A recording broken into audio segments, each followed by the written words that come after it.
Hello everyone and welcome to today's video. Today we're talking about the 2026 Georgia Senate race where Republican former football coach Derek Dooley has officially announced he is running for the 2026 Senate race to face off against Democratic Senator Jon Ossoff. Jon Ossoff narrowly won in 2020 against Republican Senator David Perdue, and this is one of the top pickup opportunities for the Republicans in the 2026 election cycle. But before we can even talk about the general election, we must now first talk about the Republican primary, where Derek Dooley, who is the son of legendary University of Georgia football coach Vince Dooley, announced he'll be running for the Senate race. And he's going to have a tough fight at becoming the Republican nominee. This Senate race, which, as I mentioned, the Democratic Senator Jon Ossoff, there are a lot of Republicans who want to run against Ossoff and face off against him in the general election. This race started first, though, for the first few months of 2025, talking about Governor Brian Kemp. Brian Kemp expressed interest a little bit in running, also expressed interest in not really wanting to run as well for a few months, and the decision really was in limbo for the first few months of 2025 on what he would do, including some pressure from President Trump and the White House trying to get Kemp to run, seeing him as one of the top Republicans at potentially being able to win this race. Now, Brian Kemp eventually decides he does not want to run for this race, and a lot of Republicans were obviously upset with Kemp's decision as they viewed him as the best chance at flipping this seat from blue to red. Now, with Kemp not running, the Republicans are scrambling to find a Republican candidate that could try and defeat Jon Ossoff and gives them the best opportunity. Right now, the Republicans have 4 candidates in the race, with Reagan Bach's a horse trainer who really doesn't have much of a chance at winning this Republican primary, U.S. Representative Buddy Carter, U.S. Representative Mike Collins, and Derek Dooley, the former Tennessee Volunteers football coach. It should also be worth noting that a Republican, John King, a Georgia insurance commissioner, had been in the race. He was the second Republican to declare. He's been in the race for a while. He did recently drop out following the announcement that Derek Dooley would be entering this race, and in large part due to the fact that Governor Kemp told John King he would not be endorsing him in this race. And that's where things get very interesting, because you're going to see a primary race here with Derek Dooley, Mike Collins, Buddy Carter, a lot of these Republicans, and 2 of which are U.S. representatives, but they're not going to start out with a large lead over the other in all likelihood, unless, for instance, the one Trafalgar poll, which showed Mike Collins starting out with about a 23-point lead over Buddy Carter. There's also no undecideds in that poll. You're more likely going to see a relatively divided and competitive Republican primary field. So how it shakes up right now with Mike Collins, Buddy Carter, and Derek Dooley is really anyone's guess. That's how close it's going to be. It's also worth noting 4 Republicans have also filed paperwork to run for this race, though again, none of the 4 are really well-known, notable names that would have as much support of any of the 3 candidates I've already talked about here. Another Republican, Colton Moore, state senator, has formed an exploratory committee to run. U.S. Representative Rick Allen of the 12th District has expressed interest, as well as Tyler Harper, the Georgia Agriculture Commissioner. A handful of Republican names are also mentioned as potential candidates. Doug Collins, working now in the Trump administration, Greg Dolezal, Brian Jack, U.S. Representative, Kelly Loeffler, and Brad Raffensperger are all mentioned as potential candidates. Right now, we don't know if any of them are going to run. They've not given any indication if they will or if they won't. So right now, we only have these 3 Republicans, Carter, Collins, and Dooley, to go after.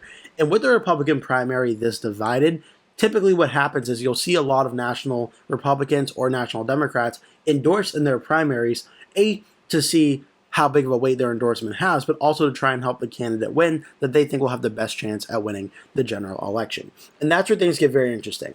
A lot of news rumblings, though it has not officially happened yet as of the time I'm recording this video, was that Governor Brian Kemp would endorse Derek Dooley, and Governor Kemp was trying to get Derek Dooley to run in this race.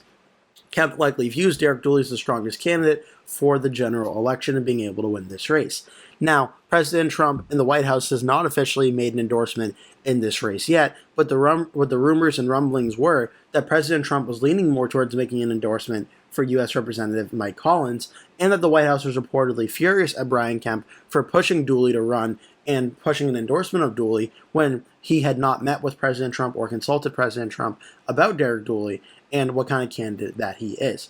So there could be a little bit of a minor spat or split happening between President Trump and Governor Kemp, which, if you know their political history, you know that's happened multiple times before, and everything involving the 2020 election. That would not really be too much of a shock to see that be ignited again in 2026 in this Republican primary.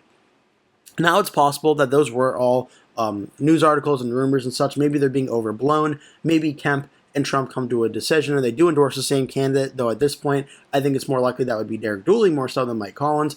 I don't think we're going to see Governor Kemp endorse Mike Collins in this race after getting Derek Dooley to enter the race. So in regards to this, I think right now it's a two-way race between Mike Collins and Derek Dooley, with Buddy Carter in third place essentially playing spoiler. And if President Trump and Governor Kemp make endorsements in this race, as I expect they will for Dooley and Collins, that will make things even more interesting, what will likely become a competitive two-way race primary. How that all shakes out, we're going to have to wait and see. We don't have any Republican primary polls that involve Derek Dooley and Mike Collins in the race at the same time, so essentially we're flying blind on that one until we get some polling on that. But for the general election to face off against Jon Ossoff, right now the way the early polls have started, we see Jon Ossoff with the lead over all three of the potential Republican candidates. Now there hasn't been a great number of polls. Depending on the candidate, there's anywhere from 1 to 4, so there hasn't been that many polls, but it shows Jon Ossoff starting in a pretty strong position for an incumbent Democrat. The most recent poll from back in June came from Signal, which is a Republican-aligned pollster, and it showed Jon Ossoff leading Buddy Carter 49 to 42%, with 9% of the vote undecided. And even though those undecided split 50-50, which I don't think they probably would, Ossoff would still be able to get over 50% per Georgia election law, where the winning candidate must break 50%. Unless they go to a runoff election, then the candidate must break 50 on that runoff. Either way, with 9% undecided, it's more likely than not Jon Ossoff would get the 50% against Buddy Carter on the first night of voting. In that same Signal poll, it asked both Jon Ossoff and Derek Dooley. Now in this one, Jon Ossoff actually starts out with an even higher ceiling or floor of support. Ossoff getting 50% of the vote, Dooley only getting 41%, with 9% again undecided. So in this one, Ossoff essentially, if he maintained the support that he has, he would win the Senate race outright in this head-to-head matchup, and he would not even have to get much undecided vote. Like, he'd maybe have to get half of that, or 0.5% of that 9% undecided vote to win. He essentially has the race locked up and won in that scenario. Now, again, it's only one poll for Ossoff versus Dooley, and we'll have to see how that develops over the coming months or so, but it shows that Jon Ossoff starts out with a lead. Now, of these three Republicans, the one that does the best actually against Jon Ossoff right now is Republican Mike Collins, who is rumored to be having the endorsement of President Trump anytime in the next few weeks or months or so. In this poll from Signal, from the one in May, it showed Ossoff leading over Collins by about 3 points, 46 to 43, with 11% undecided. So a few things are happening here. One, at 43%, Mike Collins starts out with the highest floor of support, about 1 point better than Buddy Carter. Jon Ossoff also starts out with the lowest floor of support at 46% in this one. Now, in that same May poll versus Buddy Carter, Ossoff had 46% to Carter's 42%. So on that standpoint, it actually hasn't changed that much for Ossoff, but in the most recent poll, it had Ossoff up to 49%. So maybe there's another Signal poll that did Ossoff versus Mike Collins. We may see Ossoff's numbers go up in that one. It should also be worth noting that Trafalgar poll from back in April showed Ossoff at 48% to Mike Collins getting 43%, with 6% undecided and 3% saying other. And then a poll from back in January, which showed Ossoff leading over Collins by about 10 points with 22% undecided. The reality is, right now, no matter which Republican candidate the Republicans run, they're likely starting out as an underdog versus Jon Ossoff. Jon Ossoff's the incumbent Democratic senator, and he's holding a pretty strong floor of support right now, which means essentially at the bare minimum, we're going to see Jon Ossoff probably get 48 to 49% of the vote on Election Day come 2026, unless there's an absolute catastrophic collapse for the Democrats nationwide or something, or some scandal breaks. Jon Ossoff should not really have too much of a problem getting 48 to 49% on Election Day. The question is going to be, can the Republicans do well enough to defeat Ossoff on Election Night in November 2026? And if they can't, do they do enough to keep Ossoff under 50% and force a runoff election? Which at this point in time, forcing a runoff may give the Republicans the best chance at winning this Senate race, as with the way the polls are currently constructed with others or undecided vote, Ossoff is very close to breaking 50%, while the Republicans are still scrambling to shore up support, as not a lot of voters in the state of Georgia know who these candidates really are yet.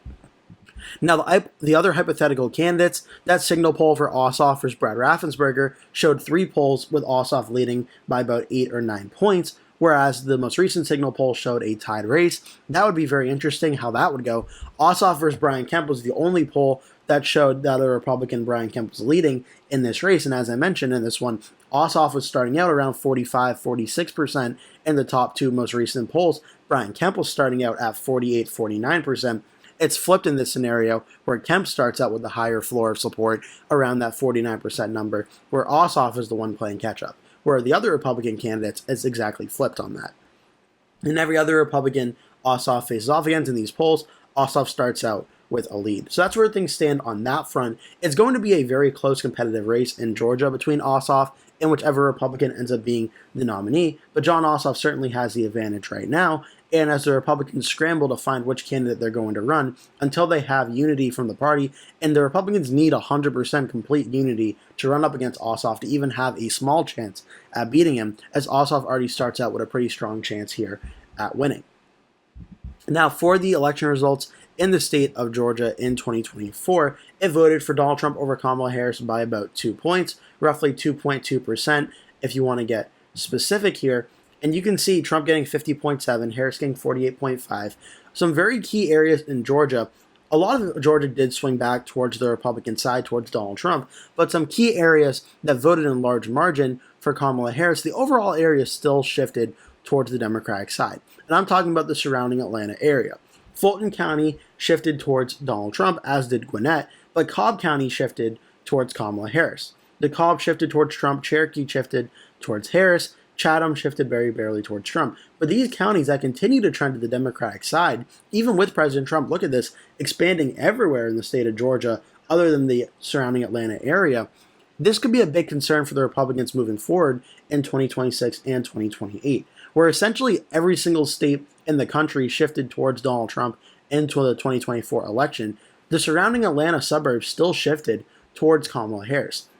And Jon Ossoff, no disrespect to the former vice president, is going to be a stronger candidate in the state of Georgia as the incumbent Democratic senator than Kamala Harris was able to be as the vice president in that election. So this is going to be very fascinating to watch for 2026. Now, we saw in Fulton County, Kamala Harris win 72-27 in this area. Likely, we're going to see Jon Ossoff have to expand these margins to win here. Cobb was 57-42 for Harris versus Trump, Douglas 65-34, Clayton 84-15, Henry 65-35, Newton 57-42, Rockdale 73-26, DeKalb 82-17, Gwinnett 58-41. For Ossoff to win, we're likely going to have to see all these margins be essentially a few points better, 2 to 3% at least better in all of these areas, or Republican or Democrats are going to have to make gains in some of the parts of Georgia that got more red, like Savannah, which was an 18-point win. That was a little bit of an improvement for President Trump. That would likely have to be a little bit better for Ossoff. Augusta, 68-32, big Democratic win, but we'll also have to see the margins improve for Ossoff there. And some of these smaller Republican counties, which, are not super big. They're only a few thousands of votes, but these are very big margins for President Trump in these areas. Can Jon Ossoff break into some of these numbers and get some of these margins down? It's going to be very important to watch. On the 2026 Senate map, I just did a scenario video, so the map looks a little wonky right now, but Georgia is one of 3 seats I currently have as a toss-up for 2026. And going into the election right now, my current prediction is Jon Ossoff wins this Senate race by a lean Democratic ranking, which is anywhere from 1 to 5% margin of victory at this point in time.